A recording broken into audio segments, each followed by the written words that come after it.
اچھا سر، یہ بتائیے گا کہ یہ اللہ کی ہمارے اوپر عذاب ہے، آفت ہے، وبا ہے، وائرس ہے، یہ کیا ہے؟ کہ ہمارا تو ایمان ہے نا، کہ ایز اے مسلم جیسے آپ بھی کہہ رہے ہیں کہ ہمارا ایمان اتنا پختہ ہونا چاہیے۔ امریکہ میں ہمارے ساتھ ہی ہے، ادھر مریضوں کی تعداد دیکھ لیں، ہمارے ملک میں دیکھ لیں، حفاظتی اقدامات بھی کیے گئے، ان کی ٹیکنالوجی ہمارے سے زیادہ۔ تو اللہ کا خاص کرم ہے، اب اس کا ہم کیا سمجھیں؟ یہ بیماری ہے، وبا ہے، اللہ کی آفت ہے، عذاب ہے، کیا ہے؟ یہ سوال بھی اسلامی نقطہ نظر سے بہت اہم ہے۔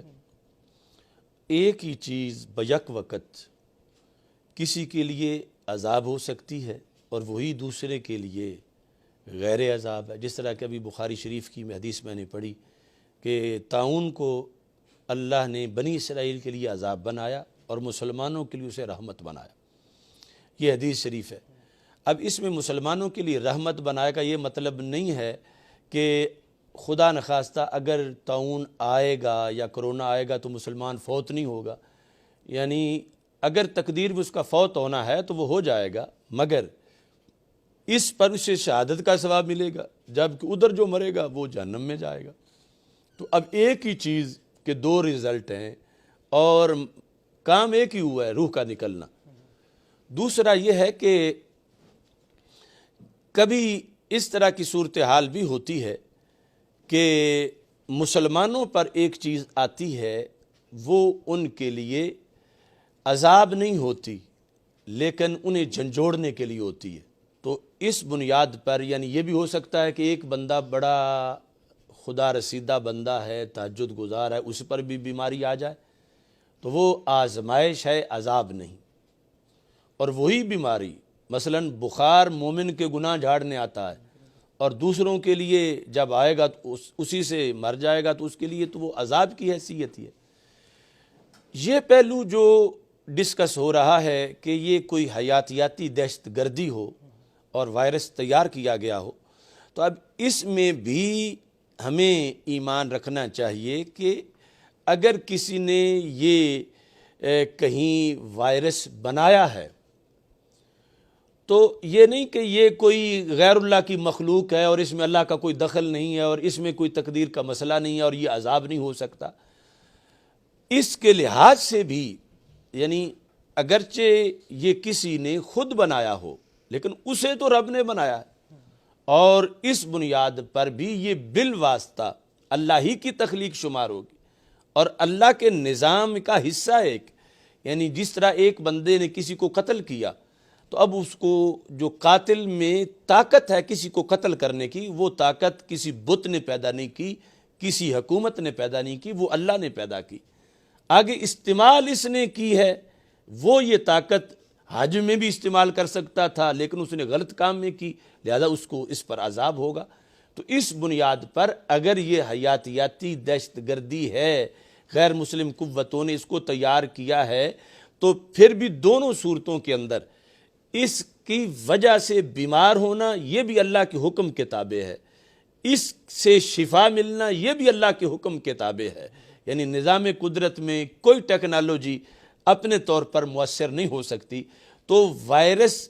اگرچہ کسی کے ذریعے سے آیا ہو پھر بھی عذاب ہو سکتا ہے، لیکن آگے دیکھیں گے کہ آیا کس پر ہے اور اس کی اپنی صورتحال کیا ہے۔ تو یعنی کسی کو جھنجھوڑنے کے لیے آیا ہے مسلمانوں پر یا دوسروں پر آیا ہے تو اس وہاں عذاب ہوگا، اور یہاں یہ کہ لوگ توبہ استغفار کریں تو اس سے خیر ملے گی کہ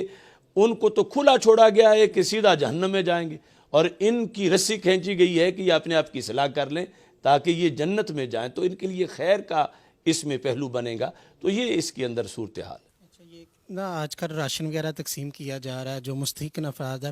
سیلفیاں لی جاتی ہے، تشہیر کی جاتی ہے، اسلام تو کہتا ہے کہ دائیں ہاتھ سے دیں بائیں کو خبر نہ ہو، تو ان کے لیے کیا پیغام آپ دینا چاہیں گے؟ یہ بڑا ہی یعنی ناگوار کلچر بن گیا ہے، یعنی نیکی کر اور فیس بک میں ڈال، اور پھر بیچاری خواتین ان کی بے پردگی اور دیگر سارے معاملات، وہ مجبور نادار لوگوں کی مجبوری کا یوں استہزاء نہیں اڑانا چاہیے، بلکہ ایسا ہو کہ خبر بھی نہ ہو کہ دینے والا کون ہے، تو چلو یہ نہیں دے رہے ہیں سب کے سامنے تو پھر اس کی نمائش جو ہے وہ نہیں ہونی چاہیے۔ یعنی اگر ریا آ جائے تو نیکی، تین صورتیں ہیں ریا کی، ایک میں ثواب گھٹتا ہے، دوسری میں مٹتا ہے یعنی بیلنس ہو گیا، تیسرا میں عذاب ہوتا ہے، اور جو عذاب والی صورت ہے وہ بڑی خطرناک ہے۔ یعنی یہ بھی مسلم شریف کی حدیث ہے کہ اللہ قیامت کے دن ایک اس شخص کو کہ جو دنیا میں لوگ اس کو شہید کہتے ہیں، اس سے پوچھے گا کہ میں نے تجھے کڑیل جوان بنایا، صحت دی، بتا تو نے کیا کیا میرے لیے؟ تو وہ کہے گا رب میں نے بھی حق ادا کیا کہ تیرے دین کے لیے میں نے جان دی، مجھے پتہ چلا جہاد کا تو میں چلا گیا۔ تو اللہ فرمائے گا کہ تو جھوٹ بول رہا ہے، مجھے پتہ ہے تیرے دل میں یہ تھا جب تو نکلا تھا کہ تجھے مجاہد کہا جائے اور صف شکن کمانڈر کہا جائے، یہ نیت لے کے تو گھر سے نکلا تھا، میری رضا کے لیے نہیں نکلا تھا، تو یہ تو تجھے دنیا میں کہہ دیا گیا۔ آج تیرے لیے میرے پاس کچھ نہیں بلکہ تو میرا مجرم ہے کہ تو نے مجھے چھوڑ کے غیروں کی رضا کو پیش نظر رکھا۔ تو فرشتوں کو کہا جائے گا کہ اس کو الٹا کر کے جہنم میں ڈال دیا جائے۔ اب بظاہر کتنا بڑا عمل ہے اور جان دینا، لیکن وہاں ملاوٹ ہو گئی جب اندر دل کے لحاظ سے، اور جس نے قیامت کے دن اجر دینا ہے وہ تو دلوں کے بھید جانتا ہے۔ تو حالانکہ جس حدیث کے لحاظ سے بات ہو رہی وہاں تو کوئی سیلفی بھی نہیں بن رہی تھی، صرف لوگوں میں ایک